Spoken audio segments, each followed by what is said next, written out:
दोस्तों machine Hunter के इस नए एपिसोड में आपका एक बार फिर से स्वागत है। दोस्तों आज के वीडियो में हम आपको एग्रीकल्चर, पार्क मेंटेनेंस और रोड लेवलिंग में इस्तेमाल की जाने वाली कुछ ऐसी जबरदस्त मशीनों के बारे में बताने वाले हैं जिन्हें देखकर आपके होश उड़ जाएंगे। तो इसीलिए आप इस वीडियो को अंत तक जरूर देखिएगा क्योंकि ये वीडियो बहुत ही ज्यादा मजेदार होने वाली है। लेकिन उससे पहले अगर आपने अभी तक हमारे चैनल को सब्सक्राइब नहीं किया हो तो चैनल को सब्सक्राइब करके पास में दिए गए बेल आइकन को दबाकर ऑल का ऑप्शन जरूर सेलेक्ट कर ले। नंबर 1 पर आता है हैनसंग TNL HSU सीरीज। धान की फसल को अगर सबसे बड़ा खतरा किसी चीज से होता है तो वह है फसल में लगने वाले कीड़े, और इसीलिए हम फसल पर कीटनाशक दवाइयों का छिड़काव करते हैं ताकि फसल सुरक्षित रहे। लेकिन इस काम में वक्त और मेहनत दोनों ही बहुत ज्यादा लगती है, मगर इस मशीन की मदद से इस काम को बहुत ही आसानी से किया जा सकता है। यह मशीन देखने में एक बहुत ही बड़े तोप की तरह लगती है। इसको आप किसी भी ट्रक या मिनी वैन पर इंस्टॉल कर सकते हैं, इसका इस्तेमाल कर सकते हैं। इस मशीन में स्प्रिंकलर और फैन का कॉम्बिनेशन होता है जिसकी वजह से यह एक स्प्रे में ही 150 मीटर तक दवाइयों का छिड़काव कर सकती है। अब नंबर 2 पर आता है एग्रोबॉट E सीरीज। एग्रोबॉट E सीरीज एक ऑटोनॉमस रोबोट है जिसे ऑपरेट करने के लिए किसी भी व्यक्ति की जरूरत नहीं पड़ती क्योंकि यह एक ऑटोमेटिक रोबोट सिस्टम है। इस सिस्टम में 24 रोबोटिक आर्म होते हैं जो स्ट्रॉबेरी से डेंटल निकालने का काम करते हैं। और इतना ही नहीं, यह एक एक करके स्ट्रॉबेरी को स्कैन करते हैं और उनके कलर से यह पता लगाते हैं कि यह स्ट्रॉबेरी काटने लायक है या नहीं। जो बेरीज काटने लायक होती है यह उन्हें कट कर लेता है और खराब बेरीज को छांट कर अलग कर देता है। अब नंबर 3 पर आता है डॉट मशीन एक मॉडिफाइड ट्रैक्टर की तरह है जो खेत जोतने जैसे कामों को ट्रैक्टर से भी कम वक्त और कम फ्यूल में कर देती है। इस मशीन में एक सेल्फ प्रोपेल्ड प्लेटफॉर्म होता है जिसमें आप अलग अलग मॉड्यूल्स अटैच कर सकते हैं और जरूरत पड़ने पर आप इसे पब्लिक रोड पर भी चला सकते हैं। इसमें लगे पहिए 90 डिग्री एंगल तक टर्न कर सकते हैं। और आपको बता दें कि इस मशीन में GPS सिस्टम भी लगा होता है जिसे कि आप अपनी जरूरत के हिसाब से यूज कर सकते हैं। इस मशीन की स्पीड तकरीबन 20 किलोमीटर प्रति घंटे की होती है। अब बात करते हैं ग्रीन बॉट की। ग्रीन बॉट एक अनमैन्ड रोबोटिक प्लेटफॉर्म है। आप इसे एक ऑटोमेटिक मिनी ट्रैक्टर भी कह सकते हैं क्योंकि यह वो सारे काम कर सकता है जो एक ट्रैक्टर करता है। इसकी स्पीड भी कमाल की है। यह रोबोट ट्रैक्टर 25 किलोमीटर प्रति घंटे की रफ्तार से चल सकता है। और आपको बता दें कि यह ग्रीन बोर्ड दुनिया का सबसे पहला सेल्फ ड्राइविंग मशीन है। वाकई में अगर यह मशीन सभी किसानों के पास पहुंचे तो इसकी मदद से उनका काम काफी आसान हो जाएगा। अब अगले नंबर पर आता है फील्ड ट्रिमर। अगर आपके घर में आपका अपना गार्डन है और आपको गार्डन में मौजूद पौधों को शेप में रखने के लिए काफी मेहनत करनी पड़ती है तो आपको एक बार इस मशीन को जरूर देखना चाहिए। यह मशीन छोटे छोटे पौधों और बुशेस को कट करने और उन्हें शेप देने का काम करती है, वह भी बिना किसी तकलीफ के। इस मशीन में एक रोटेटिंग ब्लेड होता है जो एक गोल सांचे वाले होल्डर में फिट किया जाता है और यह मशीन किसी कटर की मदद से पौधों को कट करके उन्हें राउंड शेप देने का काम करती है। अब अगले नंबर पर आता है रोपा मॉस 5। एग्रीकल्चर इंडस्ट्री में यह मशीन एक बहुत ही जबरदस्त मशीन है। इसका इस्तेमाल खेतों से भारी मात्रा में आलू और चुकंदर को ट्रक में लोड करने के लिए किया जाता है। इस मशीन में 18 क्लीनिंग रोलर्स भी लगे होते हैं जो आलू और चुकंदर के ऊपर लगे उनकी जड़ों को निकालकर एक कन्वेयर बेल्ट पर ट्रांसफर कर देता है।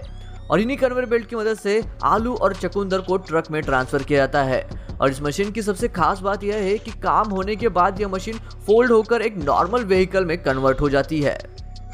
अब अगले नंबर पर आता है प्लोगर B2140E। इस मशीन का इस्तेमाल ग्रीन बीन्स और सोयाबीन को खेतों से निकालने के लिए किया जाता है। इस मशीन में एक स्पेशल डिजाइन फ्रेम लगी होती है जो बीन्स को बिना डैमेज किए परफेक्ट जमीन से निकालती चली जाती है। इस मशीन को आप किसी भी खेत में इस्तेमाल कर सकते हैं क्योंकि यह एक एडजस्टेबल मशीन है जो जगह के हिसाब से अपने साइज को एडजस्ट कर लेती है। अब बात करते हैं यानमार PH1A की। यह छोटी सी दिखने वाली मशीन असल में एक बहुत बढ़िया और धमाकेदार मशीन है। इस मशीन का इस्तेमाल गोभी और ब्रोकली जैसे सब्जियों को लगाने के लिए किया जाता है और इतना ही नहीं बल्कि थोड़ी सी मॉडिफिकेशन करके आप इसकी मदद से आलू और बाकी सब्जियों को भी लगा सकते हैं। इस मशीन की सबसे मस्त बात यह है कि इसके व्हील्स एडजस्ट हो सकते हैं और वह भी इंडिपेंडेंटली, और इसके इस फीचर की वजह से आप इसे ऊबड़ खाबड़ वाली जमीन पर भी आसानी से इस्तेमाल कर सकते हैं। अब अगले नंबर पर आता है इसे की सैनियो PRJ8। इस मशीन को खास तौर पे धान के खेतों में इस्तेमाल किया जाता है। हाथों से धान की रोपाई करने में काफी मेहनत और बहुत सारा वक्त लगता है, मगर इस मशीन की मदद से इस काम को बहुत ही आसानी से किया जा सकता है। इस मशीन को ऑपरेट करने के लिए सिर्फ एक ही व्यक्ति की जरूरत पड़ती है। इसमें स्पेशल ट्रे लगी होती है जिसमें स्प्राउटर रखे जाते हैं और यह मशीन इस ट्रे से स्प्राउट को कलेक्ट करके खेतों में लगाती चली जाती है। अगले नंबर पर आता है सोमारेफ M20। इस मशीन का इस्तेमाल टोबैको यानी कि तंबाकू की हार्वेस्टिंग के लिए किया जाता है। इस मशीन का डिजाइन बहुत ही यूनिक है।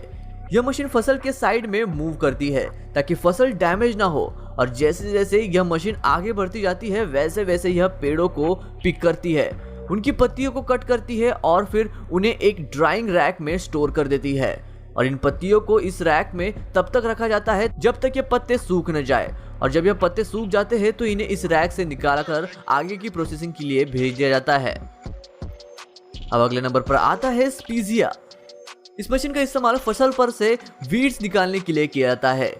इस मशीन को एक इटालियन कंपनी ने बनाया है। इसमें फसल को एक स्पेशल हॉट फॉर्म में ट्रीट किया जाता है जिसका तापमान लगभग 70 डिग्री सेल्सियस का होता है। इस मशीन में किसी भी तरीके के केमिकल का इस्तेमाल नहीं किया जाता और यह पूरी तरीके से बायोडिग्रेडेबल होती है, जिसकी वजह से वातावरण और फसल को इससे कोई भी खतरा नहीं पहुंचता। अब अगले नंबर पर आता है AB gravel grader. AB gravel grader crown control mechanism के साथ ऐसा पहला ग्रेडर है जो राइडर को परफेक्ट और स्मूथ तरीके से ऊबड़ खाबड़ रोड को लेवलिंग करने देता है। इस मशीन को ABAI नाम की एक अमेरिकन कंपनी ने बनाया है। बाकी के ग्रेवल ग्रेडर की तरह इस मशीन को मैनुअल लोड की जरूरत नहीं पड़ती है। इस मशीन में स्पाइरल स्प्रिंग्स लगी होती है जो रोड बम्प्स और ज्यादा वजन के रूप में इक्विपमेंट की मूवमेंट में फ्लेक्सिबिलिटी प्रोवाइड करती है। इस मशीन में लगे रिमोट कंट्रोल पैनल की मदद से इसमें लगी लंबी कीले और ग्रेडल बॉक्स की पोजीशन को कंट्रोल किया जा सकता है ताकि चलने वाला राइडर रोड पर पड़ने वाले दबाव को मैनेज कर सके। अब अगले नंबर पर आता है कुशमैन TD1500।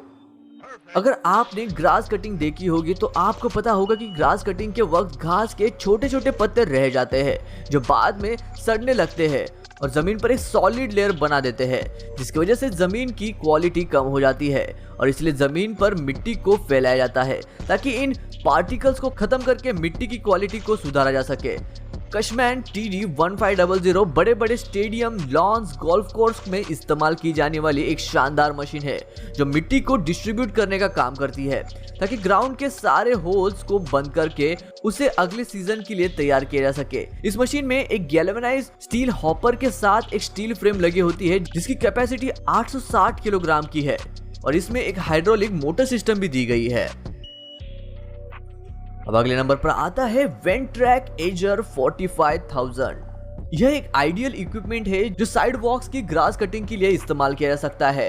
आमतौर पर पार्क्स में घास बहुत ही तेजी से बढ़ती है और इसलिए घास को साफ सुथरा और छोटा रखने के लिए इसे रेगुलर बेसिस पर काटना बहुत जरूरी होता है और इसे काटने के दो तरीके हैं, एक मैनुअल और दूसरा मशीन की मदद से। मैन्युअली इस काम को करने में काफी ज्यादा समय और ढेर सारी मेहनत लगती है, इसलिए आज के जमाने में घास काटने के लिए इस मशीन का इस्तेमाल किया जाता है। यह मशीन अपने नुकीले डिस्क और ब्लोवर की मदद से घास को उनके किनारों से काट कर साफ कर देती है। इस मशीन के साथ साथ एक ब्लोवर भी आता है जो कि सफाई के प्रोसेस को एफिशिएंसी से इंक्रीज करता है। इस मशीन का इस्तेमाल ज्यादातर गवर्नमेंट बॉडीज ही करती है क्योंकि पार्क्स और साइड बॉक्स को साफ करने का जिम्मा उनके ऊपर ही होता है। अब आखिरी नंबर पर आता है रैंसम HM600। यह मशीन एक लॉन मूवर है। यह मशीन काफी भारी भरकम है क्योंकि इसका वजन तकरीबन 2 टन का है और यह 16 किलोमीटर प्रति घंटे की रफ्तार से चल सकती है। इसमें राइडर की सेफ्टी के लिए एक एक्स्ट्रा कैबिन भी दिया गया है और इतना ही नहीं बल्कि इसके साथ साथ इसमें एडजस्ट होने वाली सीट और स्टीयरिंग व्हील भी दी गई है। बड़े एरिया जैसे कि स्टेडियम, गोल्फ कोर्स और लॉन में इसे यूज किया जाता है। इस मशीन में कटिंग होने वाले एरिया के हिसाब से रिप्लेस होने वाले छोटे छोटे नोजल्स भी दिए गए हैं। आप इस मशीन को घास और रोड दोनों जगह पर चला सकते हैं। इस मशीन में लगी इक्विपमेंट को आसानी से ऊपर और नीचे किया जा सकता है ताकि रास्ते में आने वाली रुकावट को आसानी से पार किया जा सके। दोस्तों आज के वीडियो के लिए बस इतना ही। आपको इनमें से कौन सा इक्विपमेंट सबसे ज्यादा पसंद आया ये हमें कमेंट करके जरूर बताइएगा। मैं मिलता हूँ आपको ऐसी ही और एक अमेजिंग वीडियो के साथ। तब तक के लिए नमस्कार।